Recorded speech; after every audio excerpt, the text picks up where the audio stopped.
3, 2, 1.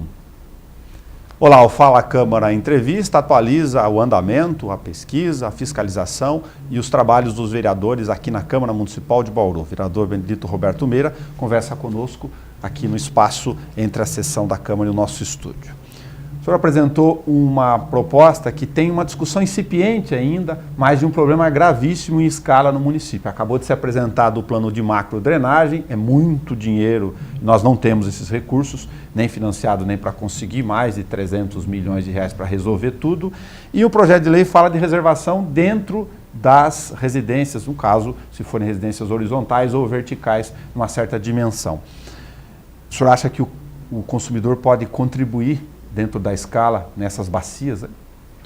Eu entendo que sim. Eu recebi um munícipe aqui no meu gabinete e esse munícipe me trouxe várias sugestões. Uma delas diz respeito até ao tratamento do chorume, né, que é bastante interessante, que acontece em São Gonçalo, no Rio de Janeiro. E uma outra proposta que ele apresentou, o nome dele é Maurício Calais, vou deixar bem registrado porque eu achei a proposta dele muito interessante. E aí o senhor Maurício me apresentou também uma outra sugestão a respeito da reservação de água, né, da água de chuva, nos bairros, todos os bairros que estão no entorno da Avenida Nações Unidas.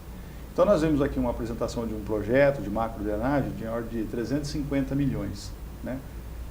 Aí a gente fica imaginando, e ele falou uma coisa interessante, ele falou, poxa, a água vai continuar convergindo para as Nações Unidas. Então, na verdade, nós vamos fazer um investimento para fazer a reservação e a contenção dessa água para evitar o transbordamento, para evitar a enxurrada, para evitar aquele volume de água e para evitar os danos no piso, no pavimento asfáltico. Ele fala uma coisa diferente que eu achei interessante. Ele falou, nós não podemos deixar a água chegar nas Nações Unidas.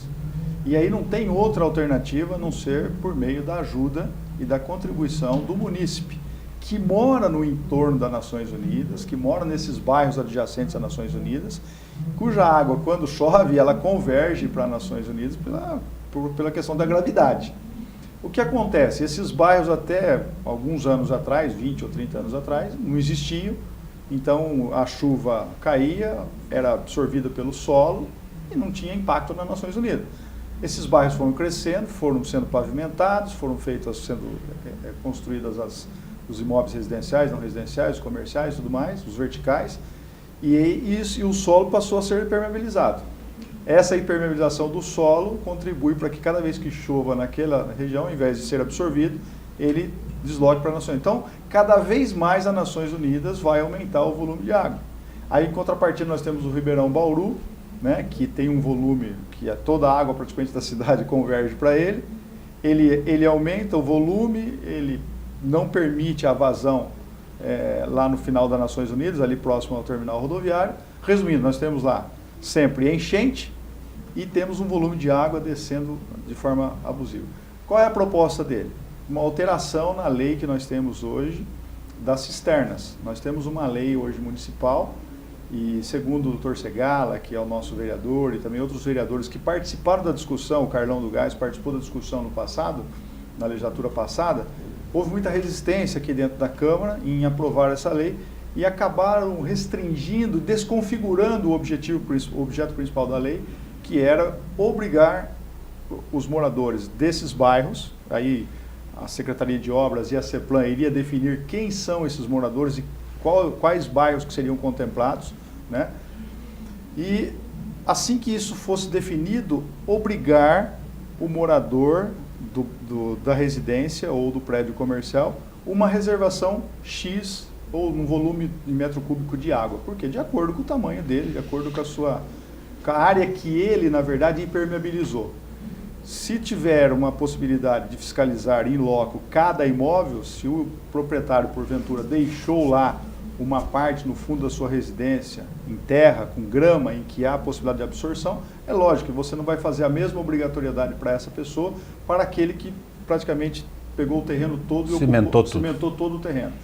Então, essa é a proposta dele, eu achei interessante, porque se cada um fizer a sua parte, contribui com a retenção de água, e essa água pode ser utilizada para uma infinidade de coisas, para lavar a calçada, para lavar o carro, até mesmo para uso do sanitário, enfim. só não vai ser potável para consumo. Sim. Então, além de economia para o munícipe, além de um impacto que traria, né, para as Nações Unidas, nós estaríamos aí nos adequando e fazendo uma coisa de maneira sustentável. Então, eu achei a ideia dele bastante interessante, só que isso é o seguinte, isso depende de uma iniciativa do Executivo. Tem que ter um programa de estímulo, alguma coisa.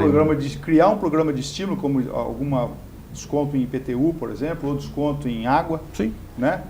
Poderia ser. Enfim, nós temos mecanismo para incentivar e estimular o cidadão, para que a conta que ele vai ter em razão da instalação da cisterna não fique exclusivamente no bolso dele, ele seja compartilhado com o município, que é o município que tem interesse. Pode ser uma heresia que eu vou comentar, mas uma palavra tecnicamente, não foi maldosa do presidente Eric Fabris, do ponto de vista de funcionamento, a autarquia DAI não tem interesse que as pessoas consumam menos água, porque ela vende água, o produto dela do faturamento é ligado a isso. Né? É um absurdo. Eu estava falando que é um absurdo, porque economizar água, enfim, não precisa nem discutir a questão. Mas para ajudar quem está em casa, a lei que está em vigor hoje fala em telhados superior a 200 metros para prédios e 300 metros para casa, acabou não alcançando. Então você vê, praticamente você tem, qual é a obrigatoriedade num conjunto de imóveis que estão nessa região? É muito pouco. Isso não tem impacto nenhum aqui nas Nações Unidas quando nós temos o período de chuvas. Então, o que nós temos que fazer é obrigatoriedade para todos, sem exceção, entendeu? E proporcional ao tamanho da sua área e proporcional à impermeabilização do seu terreno. Pedro, eu vou dar um depoimento aqui, pedir licença. Eu acabo de instalar uma cisterna, aquela tipo H, de 600 litros no corredor para receber da calha e outra no fundo do quintal, que tem um pedaço gramado. 1.200, lava o quintal inteiro, de água as plantas e sobra uma chuva. Pouca coisa. Eu acabei de comprar uma nova casa, uma casa não é nova, né, mas uma casa com tem 11 anos de construção, mas ela não dispõe de cisterna. Eu também pretendo e vou fazer isso exatamente. Tem as enterradas e tem as outras abertas. Exatamente, hoje, né? Vou fazer uma cisterna de tal sorte para ter a reservação de água, não tenha dúvida. R$600 o valor de mercado hoje, para as pessoas saberem até do custo da cisterna. Então, veja só que a gente recupera isso facilmente. A conta de água ao longo do tempo depois. Exatamente. Eu penso que até para água, para quem tem piscina em residência, até a água da cisterna seria interessante.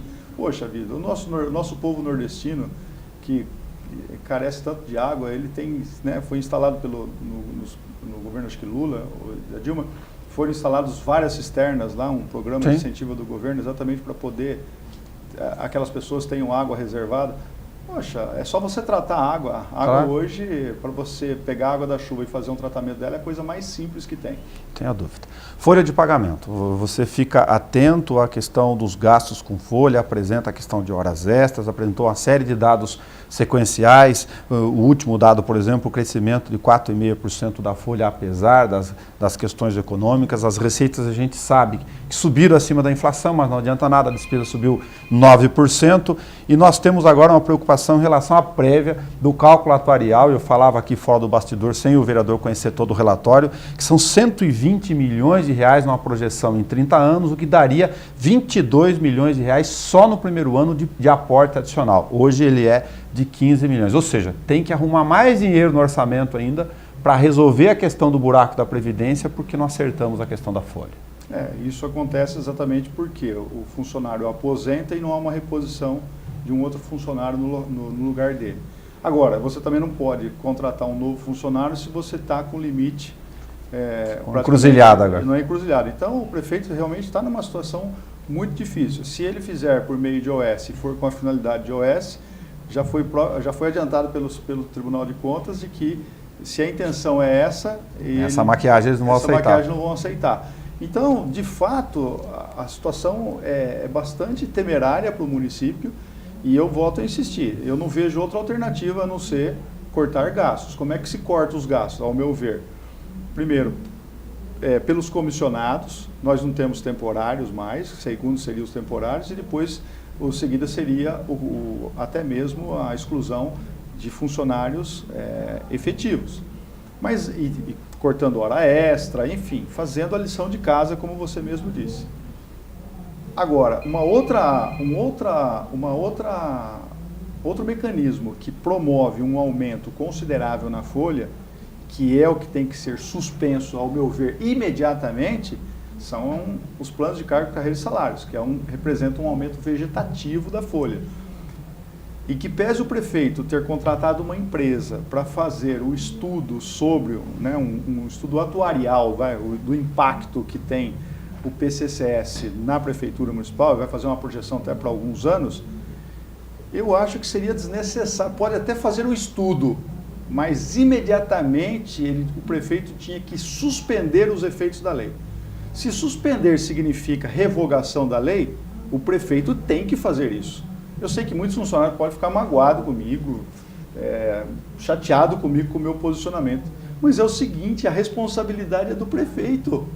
O funcionário, é lógico, eu sou funcionário também público, e quanto mais benefícios o governo trouxer para a minha categoria, lógico que eu vou ficar contente, mas o governo ele tem que ter responsabilidade quando ele disponibiliza determinado benefício para você. E eu vejo hoje que o prefeito atual, ele está herdando algo do governo passado, que é o PCCS, só que ele é que, na verdade, vai ser o grande responsável, ou se não, ser criminalizado pela atitude dele em não estancar essa sangria que é hoje o aumento da folha. O aumento da folha não é só o aumento percentual que é concedido anualmente, o aumento da folha ele é cíclico até. Cíclico em razão dos efeitos da lei do PCCS. Então, eu vejo que o prefeito precisa adotar não apenas as medidas que ele vem adotando, né, algumas economias aqui, outra lá, mas ele tem que cortar, infelizmente, pela raiz. Se ele não fizer isso, vai ter problema na Previdência, vai ter problema na Prefeitura, na Lei de Responsabilidade Fiscal, enfim, daqui a pouco fica inviável e insuportável você dar continuidade para os trabalhos da Prefeitura. O funcionário tem que ser valorizado, não tenha dúvida, eu entendo que a valorização é importante, mas também o prefeito não pode abusar além daquilo que ele pode, daquilo que está estabelecido na Lei de Responsabilidade Fiscal. Beira, o vereador tem apresentado uma série de sugestões que colhe junto a munícipes, já falou sobre a questão do reuso da água, aqui tem uma série de outros exemplos. Na sessão desta segunda-feira, a última, falou sobre a questão do turismo ferroviário. A área ferroviária é uma das nossas vedetes que estão esquecidas no tempo, né? Ficar tentando achar também boa forma de tentar aproveitar o mínimo disso. Eu recebi eu vou até falar o nome dele aqui, porque ele é um amigo seu, é um amigo Sim. em comum nosso, que é o Gilmar Dias, um jornalista, foi ferroviário. Grande experiência, larga experiência na área. Larga experiência, tudo. E o Gilmar, ele perguntou se eu tinha disponibilidade para a gente começar a desenvolver um projeto para tentar viabilizar o passeio da Maria Fumaça, né? E o Gilmar sugeriu o passeio entre Bauru e Agudos, que eu achei interessante. Nós temos uma reunião com a Aline Fogolin para tratar desse assunto, já com ele também, para ele expor as ideias que ele tem e tal, e as sugestões para que a iniciativa privada faça um trabalho em conjunto, em parceria. Então seria uma parceria do município de Bauru com o município de Agudos, né? Nós já temos a locomotiva em pleno funcionamento, nós temos já o traçado pronto, o traçado não tem rampa, não tem muitas curvas, ele é praticamente reto, é tranquilo. Nós temos os vagões também praticamente restaurados, que estão aí à disposição do Museu Ferroviário. Então, ou seja, nós temos o principal.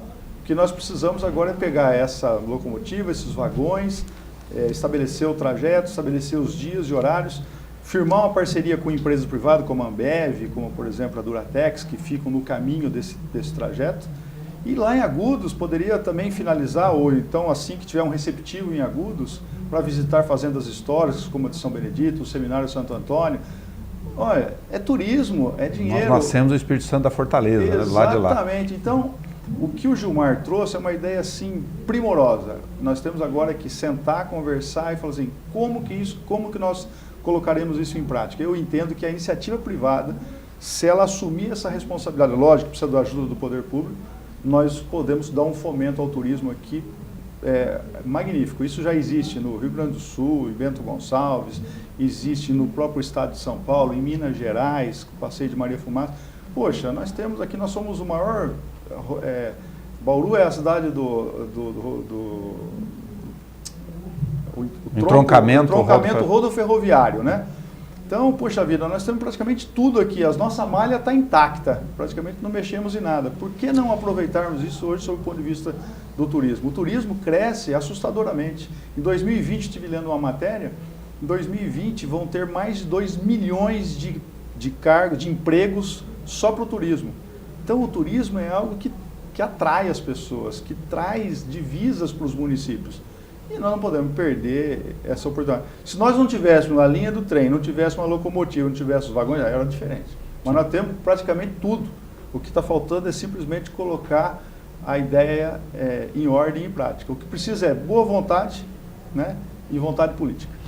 Vereador, muito obrigado por atualizar conosco. Nós continuamos acompanhando os outros agora, final de abril, maio, por exemplo, tem toda a agenda dos projetos de lei relacionados à questão de desenvolvimento da cidade e uma série de outros assuntos que acabam chegando diariamente aqui na casa. Tá, muito obrigado. Você acompanha este programa na íntegra, você pode assistir a hora que você quiser na TV Câmara, no YouTube é só digitar TV Câmara Bauru, vai lá no clique em vídeos para você assistir, como eu disse, a hora que você quiser. Até o nosso próximo encontro.